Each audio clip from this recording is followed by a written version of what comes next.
Most of us, we deem stress as a bad word. It's not a bad word. It actually can be quite healthy. But most of us, when we're referring to stress, we ain't talking about nothing good, right? And so because for a lot of us, stress, we see it as a negative, right? You would think that if you're stressed, it means it came from something that's undesirable. It came from something that's not healthy. Like it came from, working a job that you hate where your creativity is stifled. It came from being in a financially strapped situation for a really long time. It came from health issues, right? That can be super stressful. You or somebody you love get diagnosed with something, and that can like turn your life upside down. And so when we think stress, we think of circumstances like that. But stress can occur from overextending yourself with things you enjoy. Stress can come from desirable circumstances. Optimal health is not a privilege, it's a right. However, unfortunately, the overwhelming majority of health challenges today can be attributed to lifestyle. This includes our physical activity, the quality of our relationships, stress, purpose and fulfillment, and of course, our diet. But what if there was an alternative? What if we could prevent and combat these health challenges with lifestyle changes before pills and procedures? You are listening to the Plant Protocol podcast with yours truly, plant-based health and business coach, and now the forever voice in your head, Lisa A. Smith. It's time to come get this health.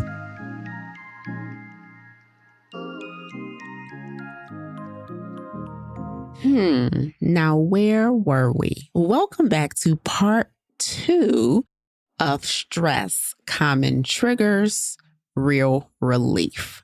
So if you heard last week's episode, that is the prerequisite to today's episode. Last week, I started this conversation talking about some of the most common triggers of stress according to big data, while threading in my personal experience as a coach and what I have seen over the last decade that has also been triggers of stress for individuals. And if you're ready for part 2, buckle up, you're in for a ride. In this episode, we're going to wrap up this topic about common triggers and big myths about stress so that you have a solid foundation on where to begin if stress has been taking a toll on you. So without further ado, here's part 2. Y'all ready for number 4? The final trigger, according to big data, that is one of the most common reasons for stress is conflict. Okay. So anytime we have conflict in our lives, it can cause a stress response. Now, this one is like, yeah, duh, Lisa. But let me tell you where my little data has seen this happen most often.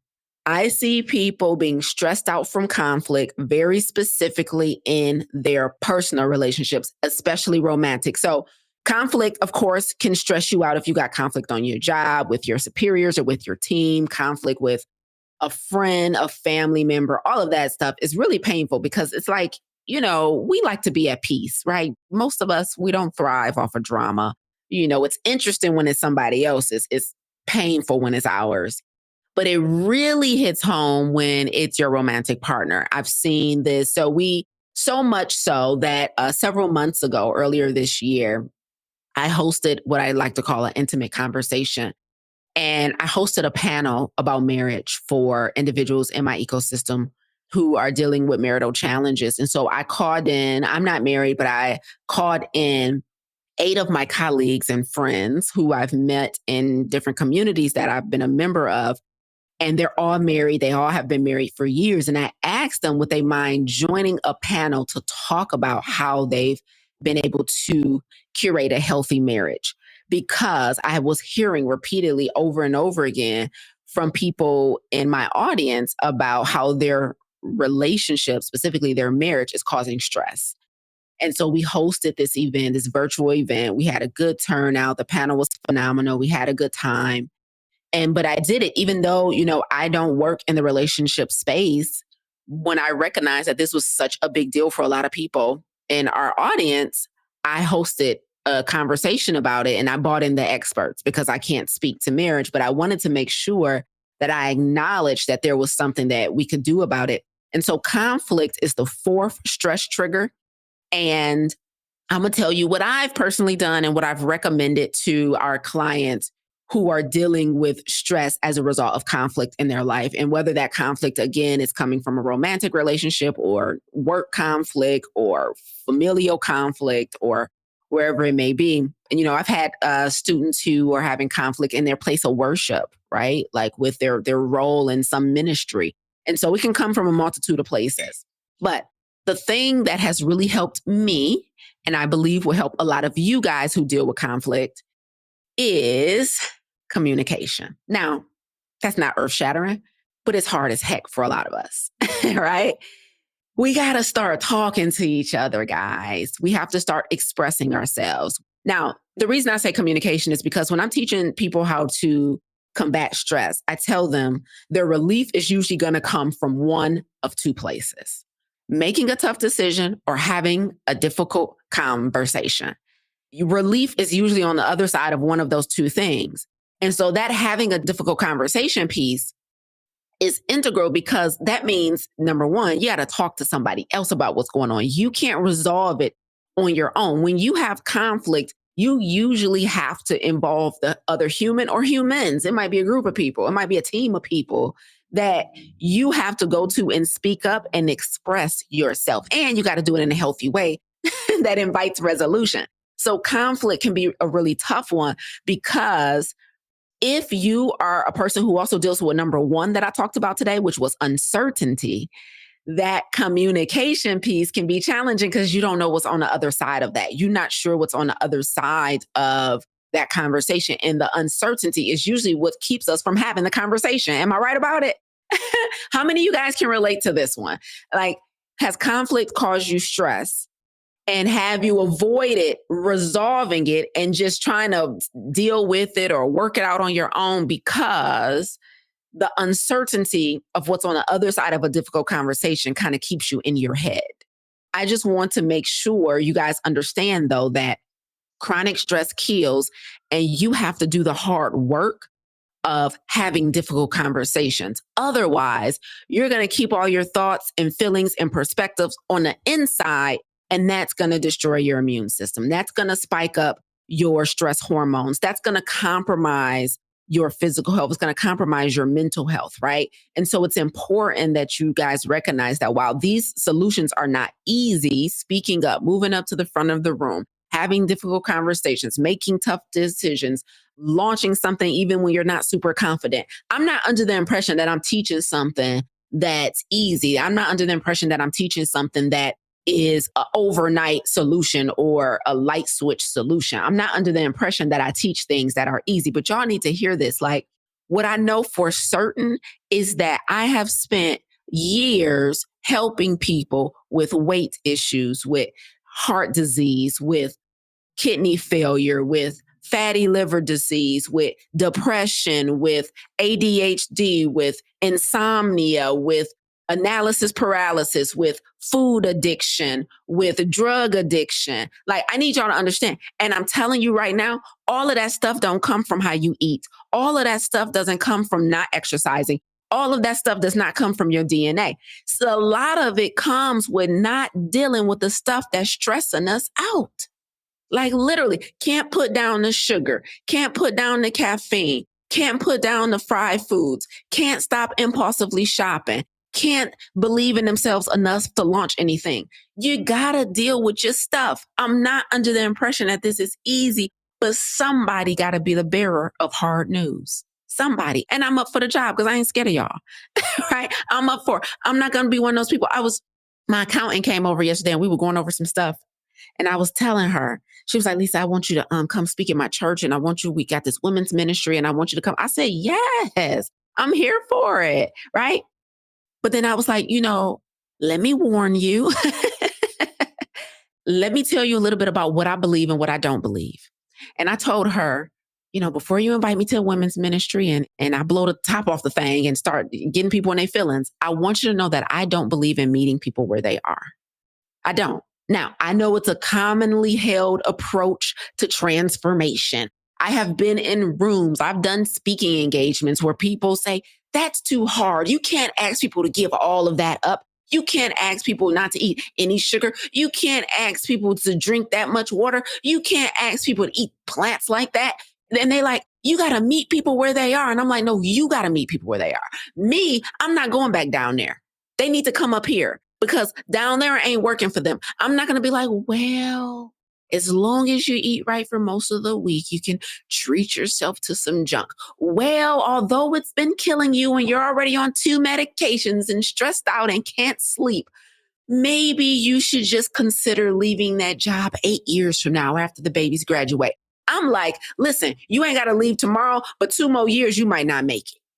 So what's the exit strategy 6 months from now? Like, how can we get out of here the quickest? Like, I don't believe in meeting people where they are. I just don't think it works. Like, no offense. And when I say it don't work, like, don't y'all be all absolute with me thinking like, for some people, Lisa, or I did the moderation thing. I know it's always some outliers. But for the overwhelming majority of people, y'all been trying to moderate 40 pounds off of you for years. It ain't working. Moderation ain't working.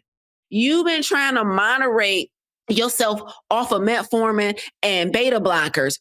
It don't work. Like meeting you where you are. I'm not one of those coaches that's going to be like, just do the best you can, even though you've been dying slowly from this for years. Like, is we in the relationship or is we out? What's the plan? I'm not telling you to lead a man. I'm not telling you to lead a woman. I'm saying make a decision because your stress is killing everything.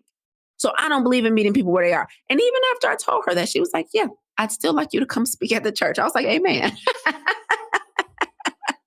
Amen. Just so you know, I'm not about to come in there and rub people on their back and stroke their hand and tell them, okay, let's just try not to have some potato chips today. I'm like, throw all that foolishness away. Come to my class, sign up for this, quit playing with me. Like, I'm just not one of those people. Like, we moving too slow for me. It's just all going too slow. I just don't have the pace for it. So all I need y'all to know is that I'm not under the impression that these things are easy. I understand that they are, can be challenging depending on where you are in your growth journey. Okay. But I need you to know that if you stressed out right now, chronically, not acute stress, but chronic stress is taking a toll on your body and your mind. It's taking a toll on your quality of life. And to think that you're just going to deal with it and go with the flow for longer until some type of miraculous thing happen is super unrealistic. And I just need you guys to be a little more realistic about how deadly stress is and how, most importantly, aggressive you have to be with getting back your freedom, getting back your happiness, and getting back your life. Like, call somebody today and schedule a difficult conversation. I dare you. I dare you today to sit down with a pen and pad and make a difficult decision. I dare you to weigh the pros and cons of every one of your options. And I dare you to decide something today. I dare you to get off the fence today. Like, I triple dog dare you to get out of the gray area today. Like, I dare you. I dare you to do something hard today.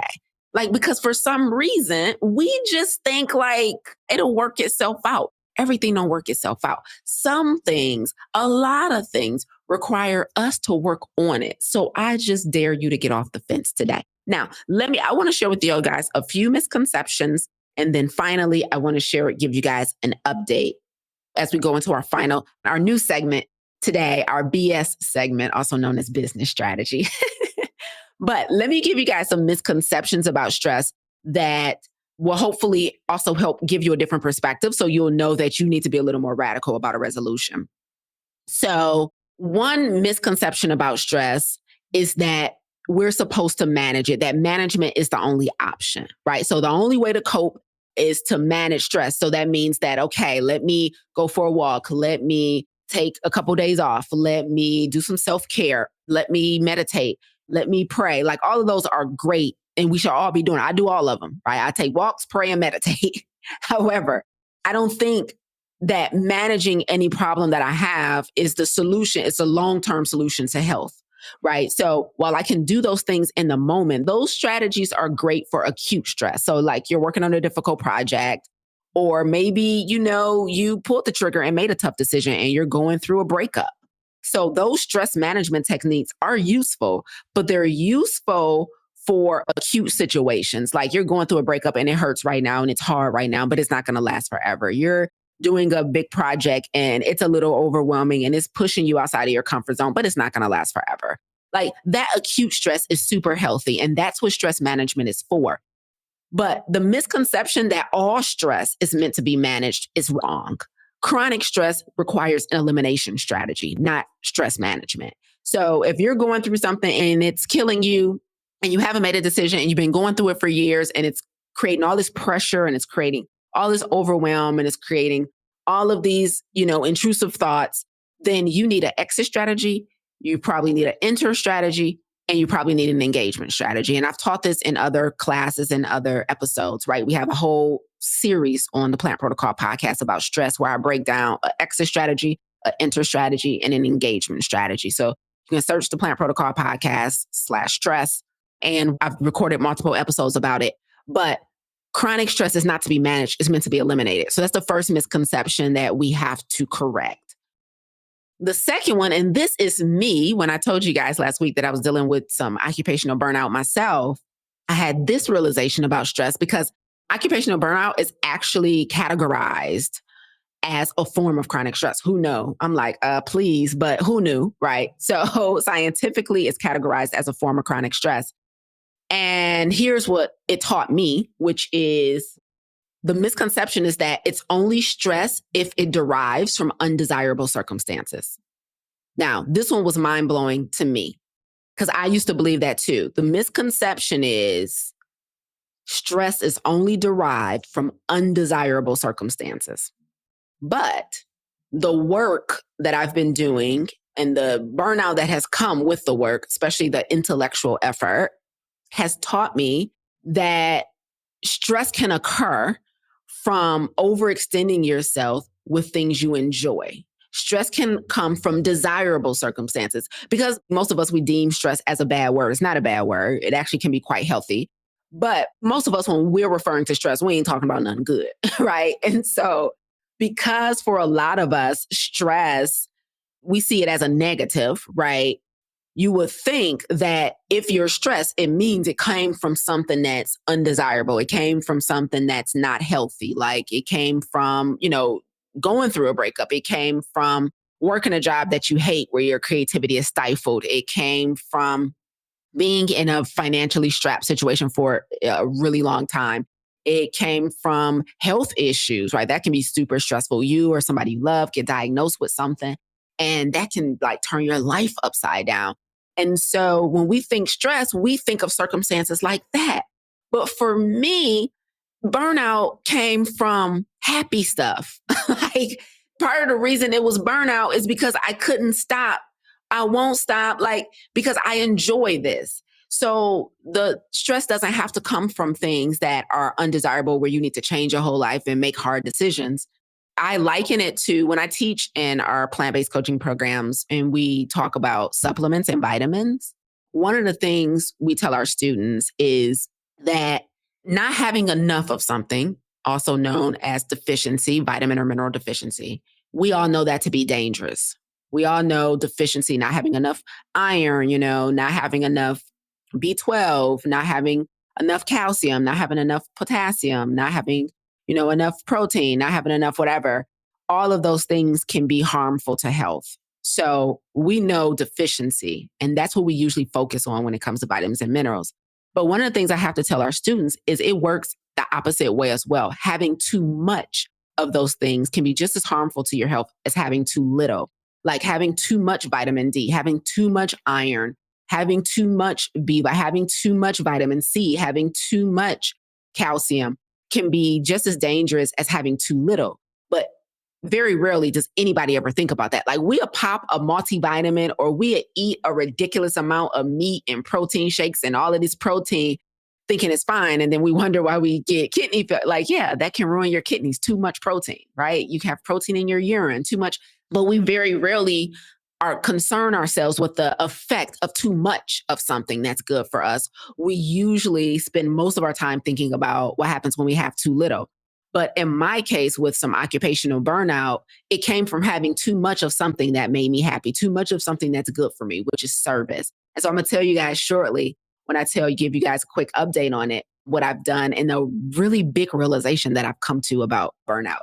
But that's a misconception about stress, is that it always comes from bad situations. And that's not true. And this was a great learning experience for me, because there's nothing I need to stop doing per se. I just need to do less.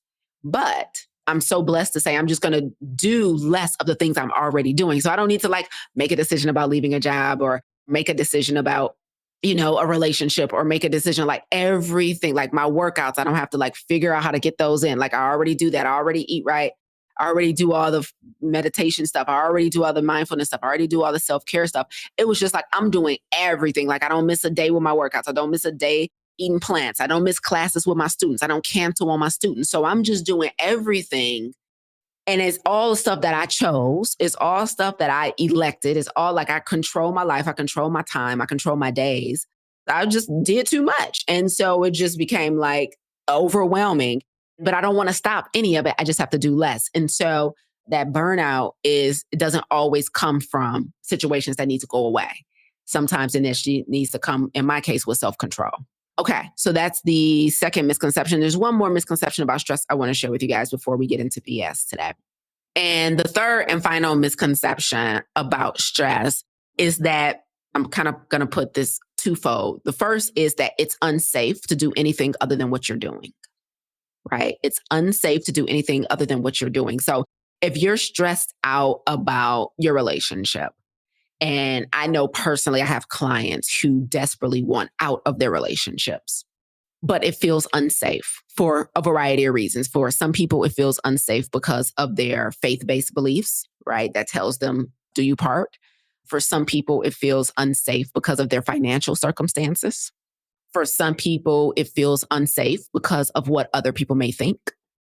So a lot of times we stay stressed because we feel like it's unsafe to do anything other than what we're doing. Okay. And that can be really hard because it's like almost like, a rock in a hard place.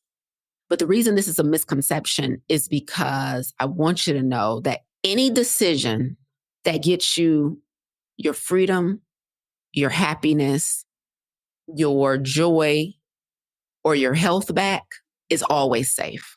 It's always safe. Like these are your human rights.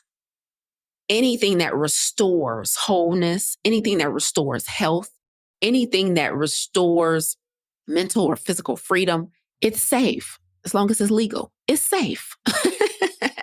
It's safe. So the belief that you are currently sitting with that it's unsafe to make that decision, it's unsafe to walk away from that, it's unsafe to let that go, it's unsafe to tell them no, it's not true. Like anything that gives you the relief you need to live more optimally, more wholly, more completely is not unsafe. It's the better choice.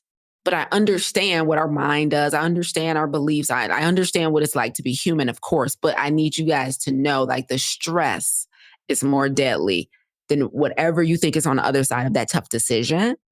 And so the thing that I have found that can combat the feelings of unsafety when it comes to making tough decisions is faith. Some of us, we need to strengthen our faith muscle, and you strengthen your faith muscle by lifting heavier weight. That's how you strengthen all muscles. If we want our biceps, our triceps, our hamstrings to grow, our glutes to grow, we have to lift heavier weight. The same thing applies to your faith muscle. Part of the reason you're staying in circumstances because they feel safe is because you've been unwilling. You've likely been unwilling to lift heavier weight when it comes to your faith. Okay. And so exercise your faith muscle by giving God something heavier to lift. Stop making decisions that you feel are doable within your own might. Okay. So like, there's no reason to have faith if you're going to make small decisions. Like you need faith when you make big leaps. So give your faith muscle something heavier to lift. Take bigger chances, take bigger risks, say yes to bigger opportunities. Right? Say yes to freedom. Like, yeah, you can leave that long relationship and still find somebody else. Have faith. Give God something heavy to lift. Don't stay just because you feel like it's the end of the road for you. Don't stay at that job just because you like, who's else going to pay me retirement money? You can pay you retirement money. Did you know you could create money? You just got to believe in yourself. And then you got to develop a skill. I mean, there's skills that go along with it. The money don't fall out the sky.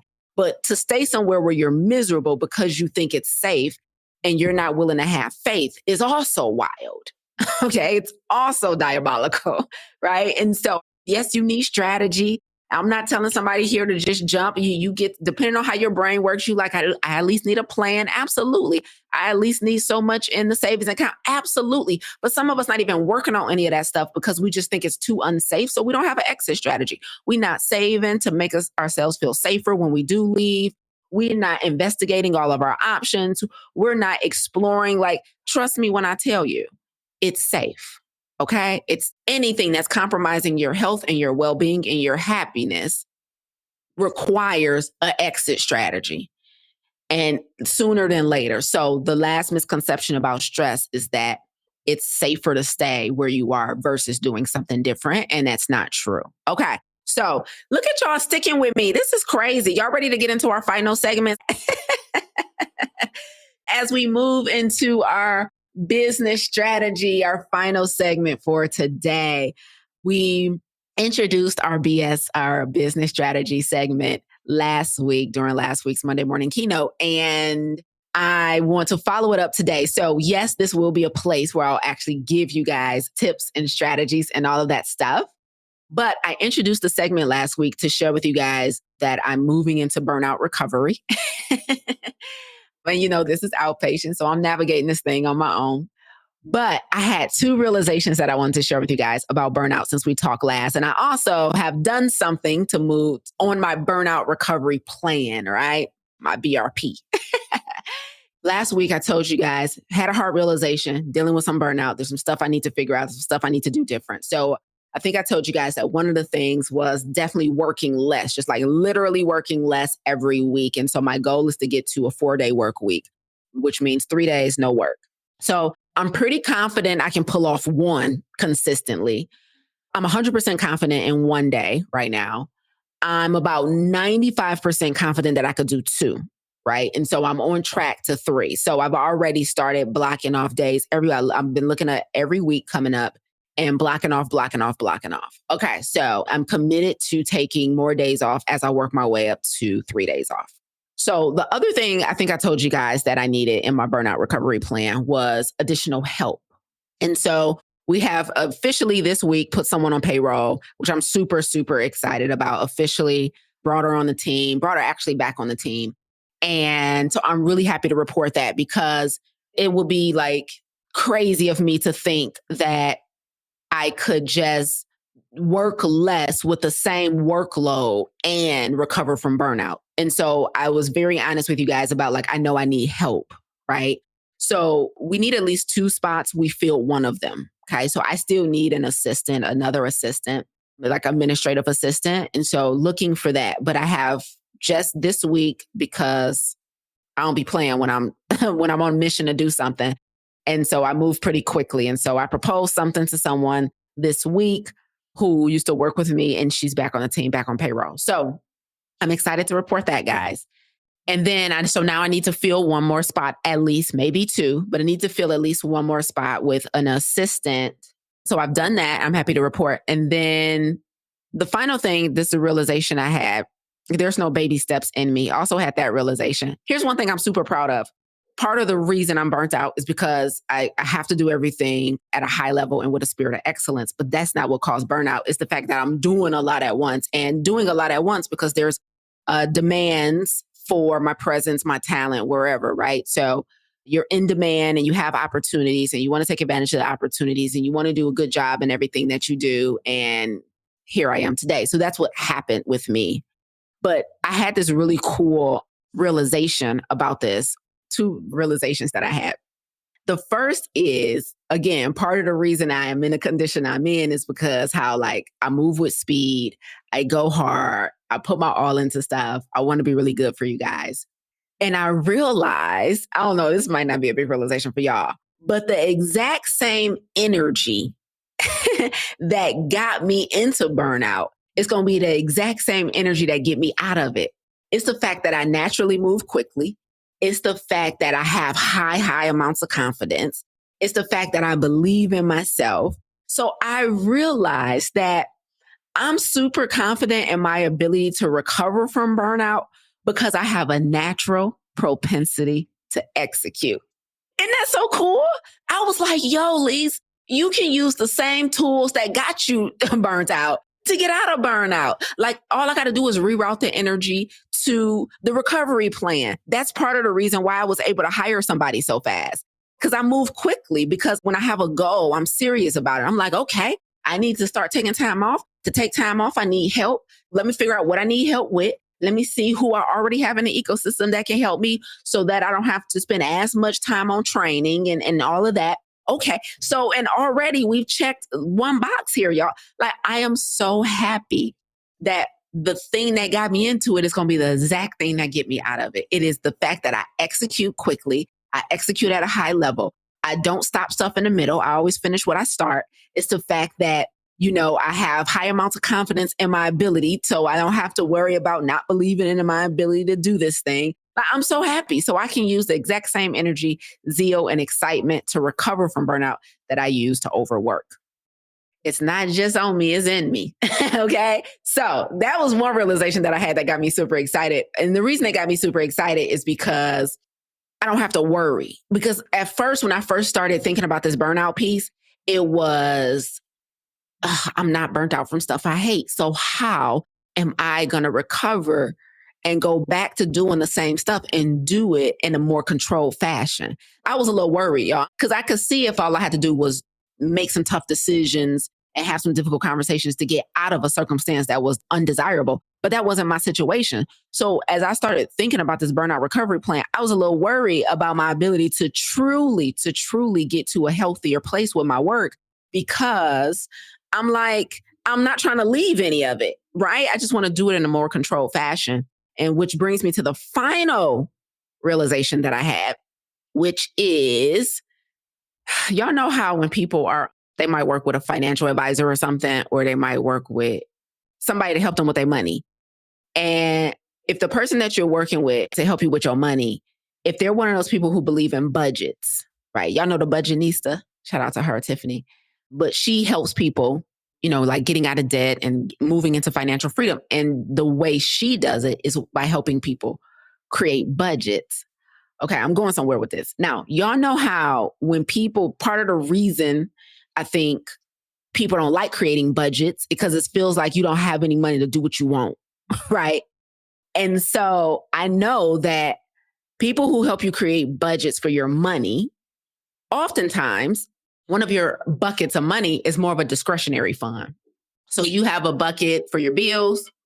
You might have a bucket for savings. You might have a bucket for retirement. You might have a bucket for emergencies.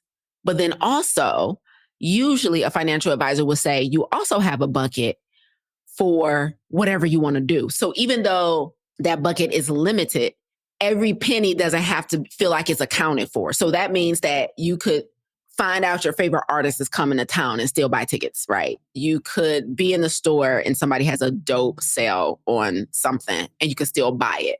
So I know that people that help you create budgets to make you feel like you still have some freedom and some play money and some fun money, or you want to go out to dinner or something, they encourage you to create like this discretionary fund so that you can have money to do whatever you want with it. I said all that to say, I realized that I need a discretionary fund for service. It needs to act the exact same way. Because if I'm going to be like really controlling my output so that I don't get back to a place of burnout, I realize I have to have somewhere to put opportunities that are not predictable or predetermined. Part of the reason the burnout exists is not because of the stuff that I do on repeat that I can expect. It's because of the stuff I say yes to that's unexpected. So, for example, last week, after me and you got done talking about burnout, like maybe 10 to 20 minutes after we got off live last week, somebody called me and was like, Lisa, she has a nonprofit. And she's like, I'm wondering if you're available to come speak in December, right? At Wayne County Community College in downtown Detroit. She's like, nah, I done spoke for this program like 2-3 years. And so she's like, are you available in November? Can we write you down? And I was like, okay, I'm supposed to be controlling my time better. I'm supposed to be controlling what I say yes to. I'm like, I need a discretionary budget for service. I need a budget. So how would this look if we're going to use this financial analogy and put it into my work as a speaker, a teacher, a coach? I need to have a designated number of hours per month that I get to give away to an opportunity that comes up that doesn't feel like I'm breaking my work boundaries. Does that make sense, y'all? So I need to come up with a budget for service because I'm like, yeah, I want to do it. But also it felt like, should I do it? You know what I mean? I'm like, I want to be more responsible now. Now, I probably also, and this is going to come with the assistant, I need a buffer, like a buffer between me and the opportunity, because I'm going to be like, yeah, I can come save your whole church from diabetes. You know what I'm saying? So I also need a buffer, and that's going to come with assistant. Now, some people, they just got my direct number because I've been working with people for years and they just text me or call me. Can you come do this? Right. When it comes to speaking. And I'm not, and let's be clear, like I have personal boundaries. Like I'm not afraid to tell people no. It's the fact that I don't want to say no. Like I really want to do this. It's fun. Like I love speaking. I love teaching. It's not like I'm afraid to say no for stuff I don't want to do. Like I got a problem with saying stuff to know that I do want to do, like genuinely want to do. And so I realized that just like in finances, if I was budgeting money and I wanted to have a pile of money that I get to play with every month to buy a random pair of shoes or a ticket to a show, I need the same thing for my work. Like while I can stay committed to the stuff that I do, recurringly in our programs and the challenge and stuff like that, it's usually the stuff outside of there. We're like, also last week, so one person called and asked me to speak, but then I also offered to teach a group of people something that they needed to learn in business. I'm like, well, I can set up a time to just teach you guys content creation. And they were like, okay. And I felt compelled to offer it because I knew it was the missing piece in something I had previously taught them. And I need to have the freedom and the safety to do that, but I have to put a cap on it, right? So that's the next step in the burnout recovery plan. I'm going to create a discretionary budget for service. Okay. And once those hours are used up for the month, then I have to wait to the following month to offer things or say yes to things. So that is the update on today's business strategy segment. And the business tip here that will be a great takeaway for you guys who are starting your own business or those who are already in business is when it comes to training people. So you guys know I'm looking for another assistant right now. And we just, brought somebody else back on the team. But one of the things that will make it much easier when you do have to hire or get help, if you're an entrepreneur, is documenting your processes, right? So that when you have to train somebody, you already have a documented way of how it should be done or how it shouldn't be done. However, here's the real pro tip. Only document processes that you've done multiple times already, and you can say for certain that they are going to become recurring staples in your business. One of the mistakes I've made in business early on was documenting something too early that it turns out we weren't going to use, right? Or that was a process or a system that we didn't end up keeping. So one of the best ways to hire with ease is to have documented processes. However, don't document prematurely. Like, so once you know for certain, like this is the system we're going to use, this is the way we're going to do this, it's been much easier for me, for example, to train my current assistant on stuff. Like I'll say like, this is how we handle onboarding new private clients who work with me. And I was able to give her an email template. Like this is the email I sent, but I was confident in giving that to her because I had sent it multiple times already. If you're not sure that this is for sure the way we're going to do something, don't document it yet, right? Like feel your way through it a couple times. Like, I want to say this, or I want to say it in this way, or I want to make sure they also get this in the email before you have to go back and retrain somebody because you document it prematurely. So I know a lot of business experts and teachers, they teach about the importance of documentation, but I want to make sure you guys know, those of you who are in the entrepreneurial space, you guys are going to eventually need help because, again, we're all going to collectively avoid burnout going forward, okay? And help means you have to train and develop people. You got to spend time with your people and make sure they know the role, they know their responsibilities, they know their expectations. And one of the ways you do that with ease is by properly documenting your processes, but do it in the right time and be careful with documenting prematurely. Okay, so that's the business tip of the day. Now, if you follow me on Instagram at Lisa Angel Smith, then you have seen me in the past week or so really doing some short reels talking about the importance of how you eat and how you move in an effort to combat stress. Now, if you're dealing with stress and you know, yep, Lisa was talking to me today, I need to make some difficult decisions. I need to have some tough conversations. I need to get my confidence up to take some bigger chances on myself. Then one of the best ways to put yourself in a position to do that, believe it or not, is to think clearly, to be well rested, to have complete mental and physical clarity. And you do that by changing the way you eat. So it might sound crazy, but eliminating chronic stress actually can start with a clean diet and start with physical movement. Movement gets the blood circulating and you get those creative juices flowing. I come up with some of my best content when I'm out walking, running, lifting weights. And so movement really helps you to problem solve. It's a phenomenal free strategy for getting yourself out of a difficult circumstance. And eating right means you can sleep right. Eating right means you don't have brain fog when you don't have all that sugar and dyes on the brain. When you eat right and you don't have hyperactivity in your brain from all the caffeine, then you can think clear and make better decisions. So I'm out of here. Until next time, y'all. Bye.